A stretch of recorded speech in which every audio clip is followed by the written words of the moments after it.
हाल ही में Hayli Gubbi ज्वालामुखी के फटने के कारण उठी राख ने दिल्ली और आसपास के क्षेत्रों में हलचल मचा दी। हालांकि इसके प्रभाव सीमित और अस्थायी रहे। ज्वालामुखी की राख 14 किमी ऊंचाई तक पहुंचकर जेट स्ट्रीम हवाओं के माध्यम से भारत की ओर बह गई। लगभग 24-25 नवंबर की रात राख का गुबार दिल्ली एनसीआर की आर्द्रता में घुलने लगा। सामान्यतः जब ज्वालामुखी विस्फोट होता है तब उससे उठने वाली राख किसी भी क्षेत्र में चुनौती उत्पन्न कर सकती है। इस बार डीजीसीए ने एयरलाइनों को इस खतरनाक स्थिति से निपटने के लिए चेतावनी दी, जिससे कई अंतर्राष्ट्रीय और घरेलू उड़ानें या तो रद्द कर दी गईं या उनके रूट में बदलाव किया गया। इसका प्रत्यक्ष असर दिल्ली से उड़ान भरने वाले यात्रियों पर पड़ा, जिन्हें देरी और रद्दीकरण जैसी समस्याओं का सामना करना पड़ा। हालांकि हवा की गुणवत्ता पर राख का असर अपेक्षाकृत कम रहा।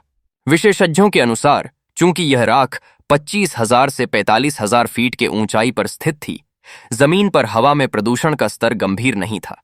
यह कतरने सीधे तौर पर वायुमंडल से लेकर लोगों की सांसों तक नहीं पहुंची। हालांकि हवा में हल्की धुंध और आसमान की रंगत में परिवर्तन जैसे दृश्य बदलाव अवश्य नजर आए। स्वास्थ्य के लिहाज से जबकि प्रदूषण में वृद्धि नहीं हुई, फिर भी राख और सल्फर डाइऑक्साइड में सूक्ष्म कणों के स्वास्थ्य पर प्रभाव की आशंका बनी रही।